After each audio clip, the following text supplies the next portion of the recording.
అందరికీ నమస్కారము.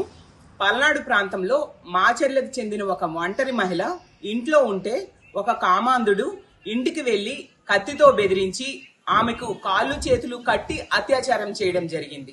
దెబ్బలతో ఆమె రోధిస్తూ ఉన్నా పట్టించుకున్న నాదుడు లేదు. అలాగే చూసాం, అరవ శ్రీధర్ అనే జనసేన ఎమ్మెల్యే వలన అన్యాయం గురైన ఒక మహిళని నిన్న అరవ శ్రీధర్ అనుచరులు ఎంత దారుణంగా ఆమె మీద దాడి చేశారు. అసలు ఈ ఆంధ్రప్రదేశ్ రాష్ట్రం అనేది అత్యాచార ఆంధ్రప్రదేశ్ గా మారిపోతూ ఉండే పరిస్థితి ఈ కూటమి పాలనలో మనం చూస్తూ ఉన్నాము. 22 నెలలైంది.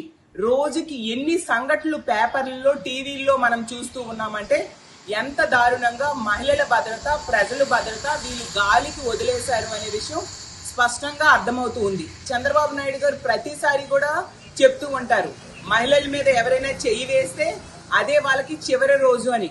ఎంతమందికి ఇలాంటి అత్యాచారాలు జరుగుతూ ఉన్నాయి కదా మహిళలకి.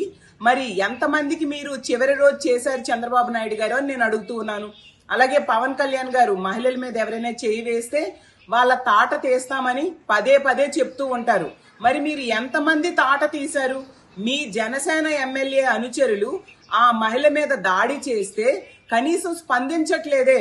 మీ జనసేన ఎమ్మెల్యే ఒక మహిళను 5 సార్లు గర్భవతిని చేసి ఆమెకి అబార్షన్స్ చేస్తే కనీసం మీరు స్పందించలేదు. అతని మీద ఎటువంటి చర్యలు తీసుకొని పరిస్థితి మనం చూస్తూ ఉన్నాము.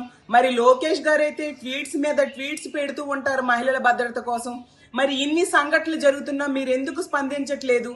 ట్వీట్స్కే మీరు పరిమితమా? మహిళా హోంమంత్రి అనిత గారి గురించి అయితే చెప్పనే అవసరం లేదు. చాలా డైలాగ్స్ చెప్తూ ఉంటారు. మా జగనన్నని తిట్టడానికి రోజు ప్రెస్ మీట్లు పెడుతూ ఉంటారు, వ్యక్తిగతంగా తిడుతూ ఉంటారు. అసలు ఈ కూటమి అధికారంలోకి వచ్చాక మహిళలు ప్రశాంతంగా నిద్రపోవచ్చు అని కూడా హోంమంత్రి అనిత గారు చెప్పారు. ఎక్కడమ్మా ప్రశాంతంగా నిద్రపోతున్నారు? ఇంట్లో ఉన్న ఈ రోజు రక్షణ లేని పరిస్థితి. ఆ మాచర్లలో మహిళ ఒంటరిగా జీవిస్తూ ఉంది.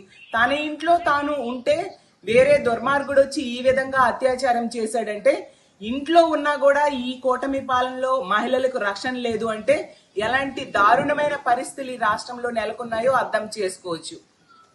ఈ కూటమి పాలనలో ముఖ్యమంత్రి గారు, హోంమంత్రి గారు, డీజీపీ గారు మహిళల భద్రత అనేది గాలికి వదిలేశారు. మహిళలకి భద్రత కల్పించడంలో పూర్తిగా వైఫల్యం చెందారు అనే దానికి ఈ సంఘటనలు మరో ఉదాహరణలుగా నిలుస్తూ ఉండే పరిస్థితి మనం చూస్తూ ఉన్నాం. గతంలో జగన్మోహన్ రెడ్డి గారి పాలనలో మహిళల రక్షణ కోసం దిశ అనే ఒక గొప్ప వ్యవస్థను తీసుకురావడం జరిగింది. మరి దిశ యాప్ అనేది ఈ కూటమి అధికారంలోకి వచ్చాక నిర్వీర్యం అయిపోయే పరిస్థితి మనం చూస్తూ ఉన్నాం. అలాగే దిశ పోలీస్ స్టేషన్స్ ను కూడా నిర్వీర్యం చేశారు. ప్రతి సెక్రటేరియట్ పరిధిలో ఉన్న మహిళా పోలీసులు కూడా పని చేయకుండా, వాళ్ళు లేకుండా చేస్తూ ఉండే పరిస్థితి మనం చూస్తూ ఉన్నాం. ఇలా జరుగుతూ ఉంటే ఇలాంటి సంఘటనలు రిపీటెడ్ గా మనకు కనిపిస్తూ ఉన్నాయి. ఎందుకంటే ఈ కూటమి పాలనలో మహిళల భద్రత అనేది గాలికి వదిలేయడం వల్ల, మహిళల మీద అఘాయిత్యాలు చేసే వాళ్ళకి ఎటువంటి శిక్షలు వేయకపోవడం వలన ఇలాంటి సంఘటనలు పదే పదే జరుగుతూ ఉండే పరిస్థితి మనం చూస్తూ ఉన్నాం.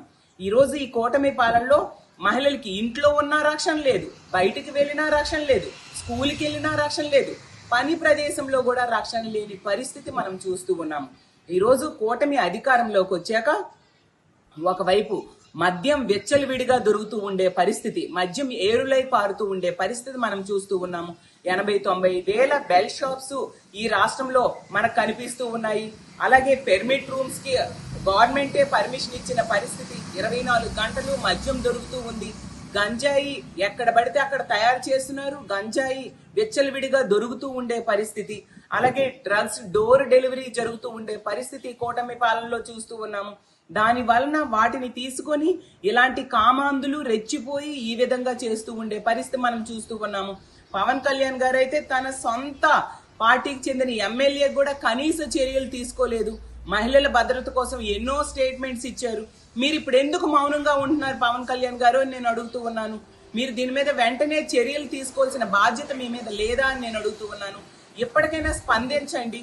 ఇలా స్పందించకుండా ఇలా నిమ్మకు నీరెత్తినట్టుగా మీరు కూర్చొని ఉంటే ఎలా? మహిళల రక్షణ ఎలా? ఈ రోజు మహిళల భద్రత కల్పించడంలో వైఫల్యం చెందారు, మహిళల రక్షణ గాలి వదిలేశారు అనేది దేశవ్యాప్తంగా ఈ ఆంధ్రప్రదేశ్ రాష్ట్రం కోసం చర్చ జరుగుతూ ఉండే పరిస్థితి మనం చూస్తూ ఉన్నాము. ఎప్పటికైనా మీరు కళ్ళు తెరవాల్సిందిగా కోరుతున్నాను. ఇలాంటి మహిళల రక్షణ అని గాలి కొదిలేస్తే ఇలాంటి అఘాయిత్యాలు రోజు జరుగుతూ ఉంటే ఖచ్చితంగా మహిళలు మీకు దగ్గరలోనే బుద్ధి చెప్పే సమయం దగ్గరలోనే ఉందని తెలియజేస్తూ ఉన్నాను. అలాగే అమిత్ షా గారే స్వయంగా లేఖ రాయడం జరిగింది.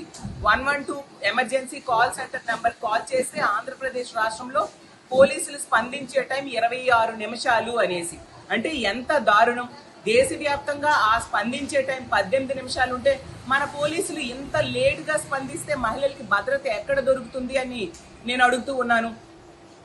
అలాగే తీసుకుంటే ఈ రాష్ట్రంలో రోజుకి మహిళల మీద 3-4 అత్యాచారాలు, హత్యలు జరుగుతున్నాయి. అలాగే రోజుకి 50-60 మంది మహిళల మీద అఘాయిత్యాలు జరుగుతూ ఉండే పరిస్థితి. ఎంతసేపు పోలీసుల్ని రెడ్ బుక్ రాజ్యాంగం అమలుకి మాత్రమే వాడుతున్నారు తప్ప మహిళల భద్రతకు, ప్రజల భద్రతకు వాడని పరిస్థితి మనం చూస్తూ ఉన్నాము. ఇప్పటికైనా ప్రభుత్వం కళ్ళు తెరవండి. ఈ మాచర్ల సంఘటన విషయంలో ఆ దుర్మార్గుడిని కఠినంగా శిక్షించాల్సిన బాధ్యత ప్రభుత్వం మీద ఉంది.